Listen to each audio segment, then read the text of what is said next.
Well, of course, the key countries at the Copenhagen talks will be the world's biggest emitters of CO2, China and the U.S. And as climate legislation makes its way through Congress here in Washington, new research from the World Resources Institute says that China is already progressing toward controlling its GHG emissions. With us now to discuss the report is Rob Bradley. He is director of WRI's International Climate Policy Initiative. Rob, it's good to have you back with us today. Great to be here. Let's talk about the two main targets China has put in place. First of all, this is one we've discussed over recent weeks. That is to cut its energy intensity, a very specific goal, 20% cut by next year, the end of 2010. That's right. And energy intensity, of course, is the amount of energy used per unit of economic output. So figuring out whether that is being met means understanding both the dynamics within the energy economy and the sort of trends of the economy as a whole. Now, nobody's going to pretend that data coming out of China are easy to interpret or that they won't be subject to revisions. So nobody should think that everything is understood about this process. But every indicator right now is that China is broadly on track to meet that goal.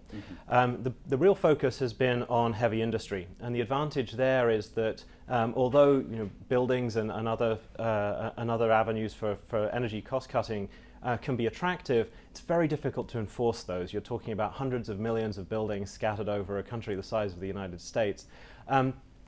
With the heavy industry sector, you can actually get the 1,000 biggest enterprises and you're covering about half of China's emissions. Well, I think that brings up a good point, Rob, and that is the structure of the Chinese government, the authority it carries well beyond what the U.S. government can do. And I look at some of the programs that have been implemented, shutting down in 2007 cement plants, about 1,000 of them according to this report, shutting down steel plants, shutting down small power plants.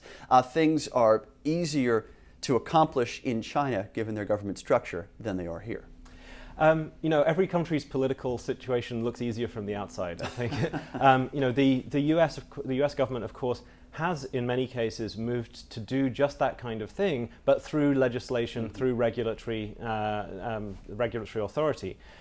Once the EPA gets authority, it can have plants shut down. It can have environmental after years and years and years of lawsuits, though. Correct? Yeah, and I think what we're seeing now in China is the culmination of years and years of building up that kind of political, first of all, the political priority that's given to this, and then the kind of authority being asserted over the provinces. So for the longest time, only in 2000, for instance, we saw edicts coming from the central government to close down small coal mines because of the appalling safety record that they had. The provinces duly reported that those coal mines had been shut down, but in fact, somehow the iron smelters down the road managed to keep running. What we're seeing now is that it's risen high enough up the level of priority being given to it by the central government that the provincial authorities are now saying, all right, this is serious, we're going to have to comply. Again, nobody's suggesting that that's uniform or perfect, but the contrast with only a few years ago seems to be very stark. I mentioned at the beginning of this interview, Rob, the two main targets that China has. The second is a renewable portfolio standard, if that's the right term for it. 15% of renewable generation by 2020. And again, WRI says that China is moving in that direction, and it seems plausible the country will reach that? Yeah, that's right. It's really going at breakneck speed at the moment. China, of course, already has had, over the last couple of decades, some pretty significant successes. China, through the 80s and 90s, achieved one of the most amazing development programs in history when it provided electrification for about 800 million people in the space of about 25 years. And that was mainly the story of renewable energy. That was small hydro plants that were being put out. And so that's already been a big success story. What we're seeing now is, particularly on wind energy, an enormous expansion. And to a certain extent, the limiting factors there are, how fast you can build the roads out to the wind farms and how fast you can get them hooked up to the grid. So we're certainly not seeing, I think, the wind farms necessarily be of the same standard as those in the West in terms of the overall reliability and the capacity factors. And one of the things that I think China might look to improving in the way it frames this is it might want to focus more on the amount of electricity it's getting out rather than the number of plants being installed. But even taking that into account, China's probably putting up renewable energy faster than anywhere else in the world right now, certainly up there with the United States and the European Union. One of your special areas, Rob, personally, is that of energy efficiency.